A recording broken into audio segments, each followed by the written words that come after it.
Hey, welcome back, everybody, to What the Health. I'm Dr. Greg Eckel, and I have Jason Prall on board today, and I'm really excited to share his 9-part docu-series, The Human Longevity Project. He is a health educator, practitioner, and author, and filmmaker. In 2018, his independent research and experience as a practitioner led him to create the Human Longevity Project, which I'm excited to unfold as to the why behind that. And it's a 9-part film series that uncovers the true nature of chronic disease in our modern world. He's currently working on his next film series that explores ancient methods of healing mind, body, and soul from indigenous cultures around the world. And he's recently released his best-selling new book titled Beyond Longevity, a proven plan for healing faster, feeling better, and thriving at any age, which I highly recommend. I've got that on my bookshelf. Thank you, Jason. Welcome aboard. No, thanks for having me. It's good to see you. Yeah, likewise. So I love our conversations and these travels that you've been doing. What inspired you, number one, to create this Yeah, project? I mean, there's a big. I mean, for a while now, there's been a discussion around longevity, right? We're kind of entering into this regenerative medicine future, and so there's between the technology and the biologics, like the stem cells and that kind of thing. There's a lot of interesting things happening, and so I think that sparks the human imagination and the curiosity that we inherently have as to what's possible. I think this is an existential question, right? That is fundamentally linked to birth and death and how long this thing that we call life can we extend, right? And so it's a fascinating conversation that I think comes with some really interesting conclusions and philosophical, I mean, deep stuff, right? And if we take a path, if we follow a path that is really not coherent, that is not harmonious with the principles of life itself, then we're just going to create more suffering, right? And so while we may have some people extending their life really long time, they may be unhappy, they may be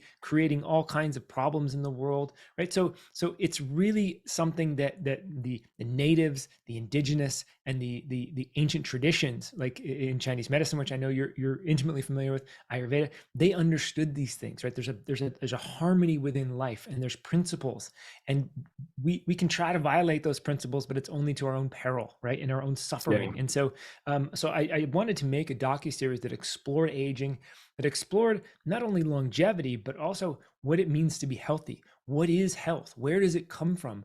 And why?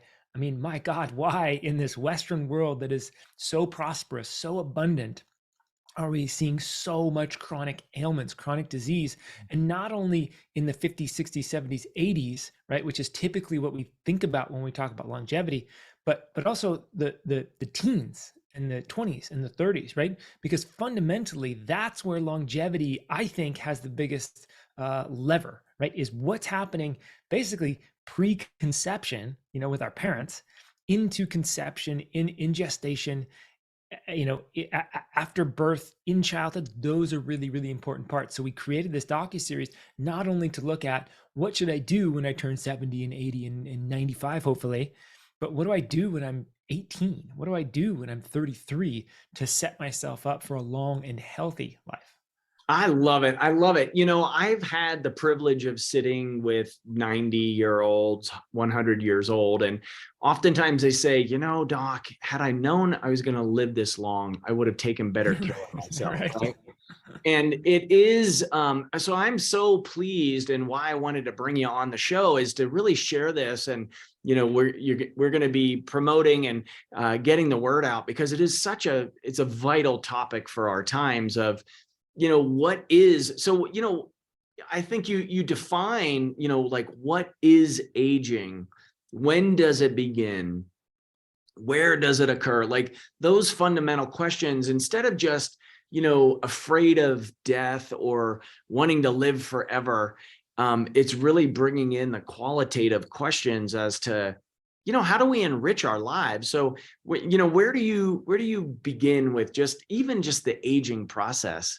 Yeah, I mean, this is I think thinking about this thing from a sort of, if we've got any medical or health professionals here that look into research and are familiar with biochemistry, or even just novice people who really have an interest in this stuff, you can get lost in the mechanics of biology, right? I mean, it is so unbelievably complex, and I see people trying to nail it down to, okay, well, aging happens in the mitochondria, and aging is a mitochondrial problem or mitochondrial issue. Some people say no, it's the genetics, and we got the telomeres and we have the Hayflick limit, and it's the damage that occurs with the double DNA strand breaks, and there's all kinds of things going on. And then others will say, no, actually, if you look at the cell, it's the membranes. It's when the membranes start to break down, the communication and the signaling then starts to go awry, and I think they're all kind of correct, right? I Yeah. mean, to me, it seems like aging is actually a little bit different of a thing, but what we're actually talking about when we look at that stuff is the effects of aging. Right. This is fundamental, I think. Aging is an inherent process. It is inextricably linked with life. In other words, we cannot live without aging.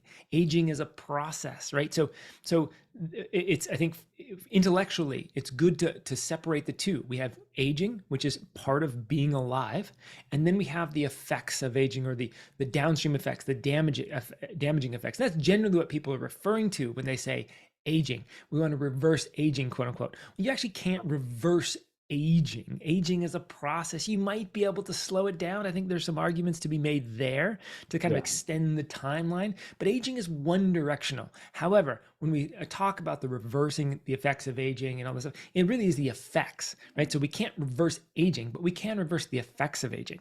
And that's really worth considering. So the question is, how do we do that? Where does aging actually occur? And when does it begin and all this? Well, I think it happens at every time and size scale. In other words, aging, the effects of aging and the damage can occur at the quantum level, right? We can see disruptions, disharmony.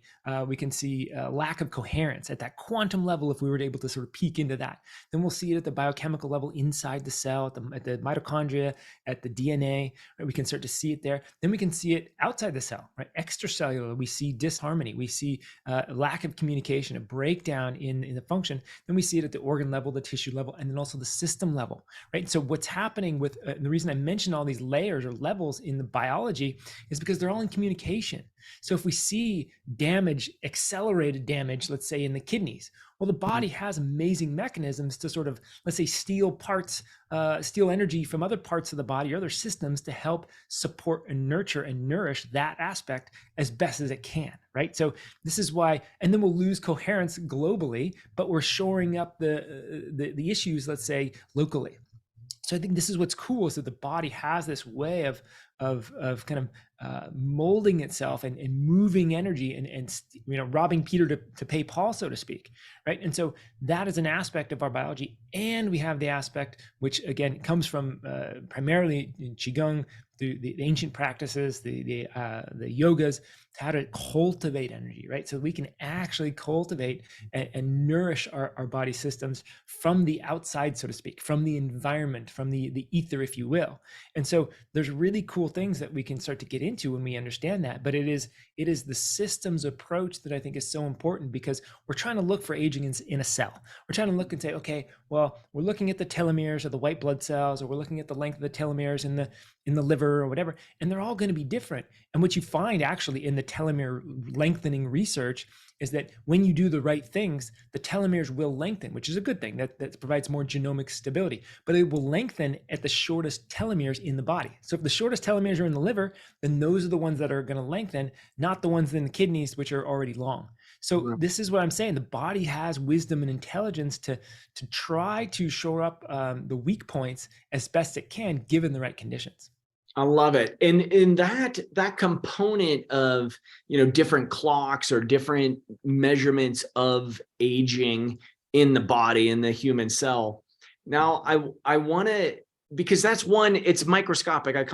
Almost, it's a reductionist Exactly. method here, right? And you mentioned the innate wisdom and the innate intelligence of the body and its healing ability. And I'm fascinated by, kind of where you traveled to create this docu-series, and maybe some nuggets of ancestral wisdom or native native understanding as to what's going on, because this kind of gets into the crux of like, well, what is this reality that we're dealing with here, right?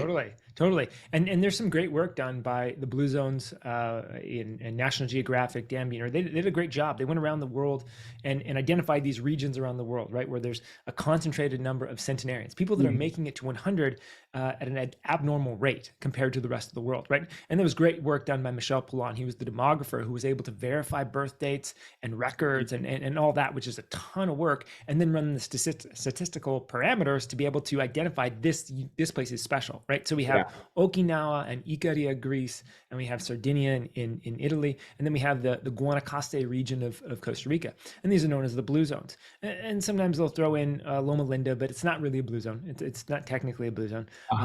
It's just the Seventh-day Adventist population, which is prevalent there.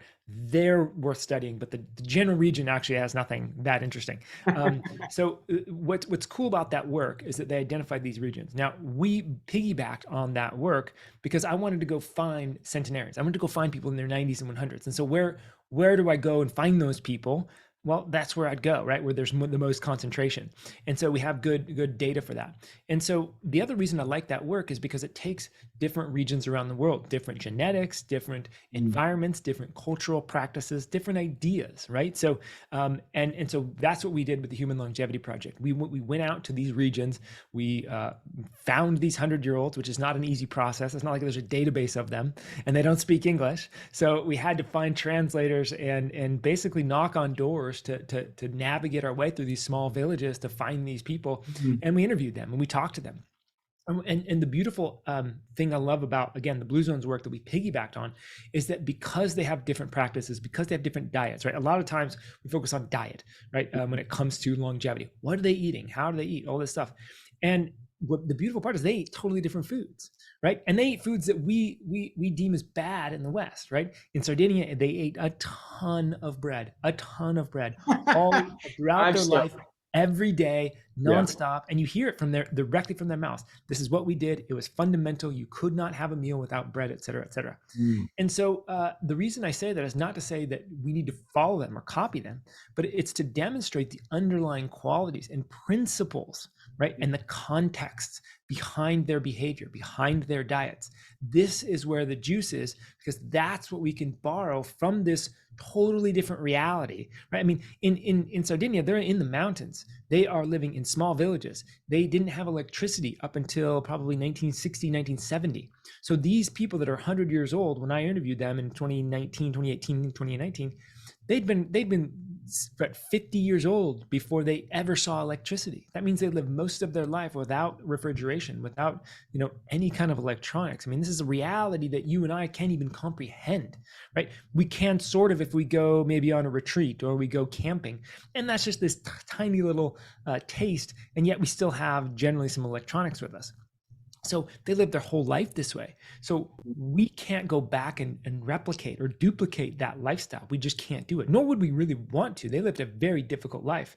And yet we glorify that, or we sort of put it on this sort of pedestal, or we idealize this way of living. And yet I'm telling you, it would not be enjoyable. I don't think we would make it very far. And the other part is that we have our own reality to contend with that is totally different, that provides totally unique challenges. They never had to walk into a grocery store and say no to those chips and no to those organic cookies and no to that pie and no to all these amazing scientifically validated ways of trying to get my attention, right? We call it advertising, right? These colors and these crunches and these taste combinations. I mean, this is like billions of dollars worth of research that have gone into this stuff, right? To try to get us to buy this stuff. So we have to actually contend with that. We don't think much of it because it's become a part of our life. Same thing with them. They had to contend with different challenges. Eventually, they didn't really think it, well, after doing it for a while, that's just how they grew up. So we live in different realities. So we've got to understand that. And yet the principles are the same, right? This idea that the sun comes up in the morning and goes down at night is fundamental to our biology beyond just sleep. It is fundamentally directing what's happening at the cellular level, on the hormonal level, how we digest food, when we should exercise. all of these things, our mood regulation, our thyroid hormone regulation, and how that cycles, all these things are playing a role, and they're fundamental to the human experience. So if we go and ask and interview these people and get a sense for what their life was like, get their wisdom, then we can extract some of this fundamental understanding of what health is, how to live life, and why it's important to do so. And we can sort of interject that into our modern world, right? And then again, that's just the first part of the equation. The second part of the equation is to say, hey, look, we live in this modern world. We have all these electronics around us. We swim in a sea of electromagnetic radiation, right? We have chemicals and metals that we are contending with. We don't have clean water, right? It looks really clean. Thank God it's abundant. We can get it just by turning on the faucet, thank God. And yet there's drug residues. There are chemicals that are put in there for a variety of reasons, right? So we don't have the purity that they would have from when they would drink from a mountain stream while they were herding their sheep, right? So you can see what I'm painting is this is totally different experience, and yet there's a fundamental basis for understanding what health is and why we can mold our reality in a different way to induce health, which is our sort of natural state. Mm. How important, or what did you find in the travels and interviews around community? Mm, Because that is, that's not a packaged product, yeah. and you can't manufacture that. You have to live it. And so I'm wondering on that front, what you found. Yeah, and we have a basically a full episode. I think it's episode 7, dedicated to this idea of kind of purpose, gratitude, and community. And Mm, so, and there's really interesting things when you start to dig into this idea of community, because community, as you said, it's not easy to sell in a pill. You can't really package it very well. It's hard to deliver to somebody, and there's a number of reasons. And actually, fundamentally, it's really not. We got to be careful, I think, with the word, sort of, because community is good, but it's just the vehicle to deliver the thing that we're actually looking for.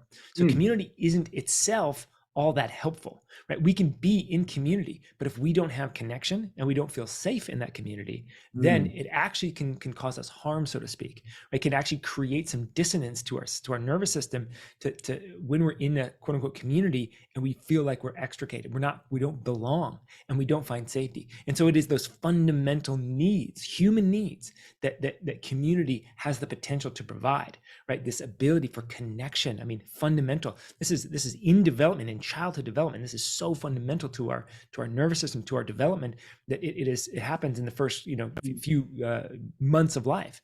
And safety, right? So we as humans need to feel safe, and we need to feel connected. And when we do, our nervous system can relax. We can become open. We can live from the heart. We can pursue our dreams. We can live from a place of deconditioning, right? So we can actually, this is what provides freedom, is that safety and that connection. But again, if we're just thinking I'm going to be in community, then we may not be getting those benefits.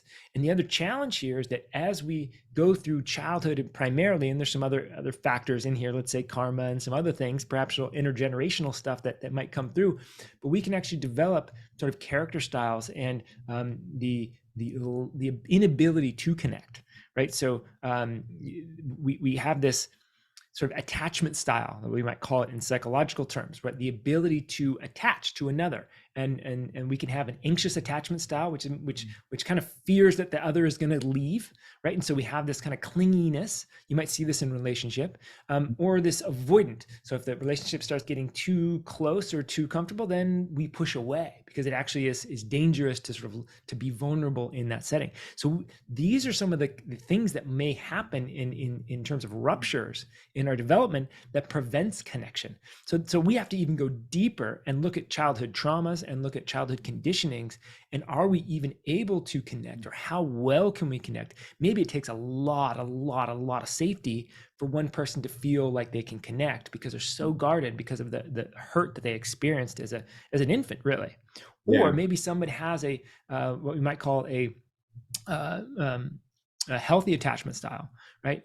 Where they actually can connect to a relative stranger, that they can actually be in a place of open-heartedness. They have enough safety established in the nervous system to welcome that connection.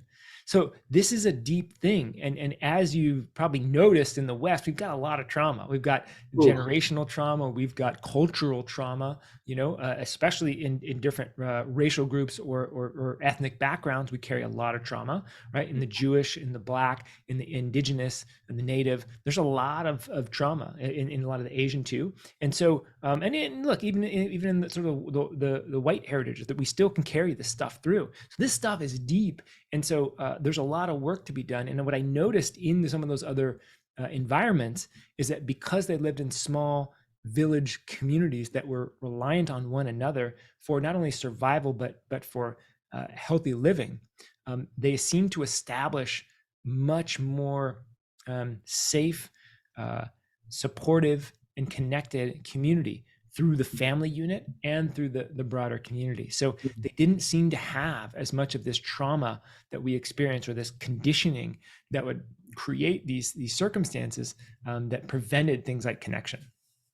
Interesting. Is that in that episode on the docu-series? Yeah, Love it. yeah, we talk a lot about that. I Yeah. call that the elephant in the room. The centers that we are putting together throughout the country and world have as a core component is really addressing that. A lot of people feel like, oh, I don't have any trauma, but you look at the adverse childhood experiences, the ACE scores, and there's kind of three realities: as we're born, we live, and we die.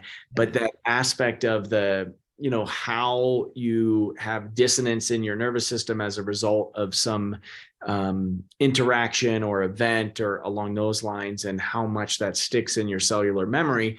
Especially, I love that you've got that as a cornerstone in the community and connection component. We'll call it that. Well, and it's intimately tied to like purpose and gratitude too, right? Because we see these as big aspects to being healthy, especially as we get older, right? A lot of us are living from conditioned mind throughout most of our life, I would say, unless we've done a lot of work. And even then, we can still live from conditioning quite a bit. But you see this at the age of like 65, typically, right? When retirement hits, or whenever that might be for somebody, when they stop working, they tend to have this sort of like, I don't know what to do with myself. Where is my value? How can I contribute to society? Right? They've raised their children. They've left their job, and now it's like they can play golf, or they can travel, they can do these things. But for many people, that's not enough, and so they find themselves in this stuck place because they're not quite sure what they want to do, right? And so this piece, this resolving these trauma pieces or these conditionings, allows us to really find out who we are on a deeper level and show up in the world, despite the fact that we might be 72, we don't move as fast, we can't do as many things, our sight is going, like we're degenerating, and yet we still have tremendous value. So how can we find that meaning and that value in life, right? I remember speaking with a 94-year-old lady, and I asked her, I said, forgive me, but most of your family is either passed away or they're not around. Your friends are mostly gone that are your age, your husband. What you wake up, what keeps you going? And she said, well, I have to learn the song for the violin class on Thursday. And I thought, like, what a beautiful answer, right? In other words, she was able to generate meaning in her life in the mundane, right? There was something important to her about playing her music and reading her scripture and going on her walks. This got her up and got her motivated just to live life. She didn't have to have a big, huge purpose, right? We think about purpose as this like Elon Musk type thing or something, right? Like that we've got to do some amazing, build something amazing, be somebody amazing. And the reality is you can be somebody amazing in your local community for the people around you. And you can do something amazing every day if you understand really what's at the essence of just living life, right? So, she learned the violin at 92. And she was 94, so she was 2 years into this sort of violin. I used to play violin. She was terrible, and yet it was so cool. It was so inspiring, and it was so impressive to see somebody at 92 pick up a new skill that's not easy and then continue to bring it forth every day and show up in her violin class with her other, I mean, and by the way, when she showed up in that way, it lit everybody up, just like it lit me up when I sat with her. Like there's something inspiring, right? Bringing through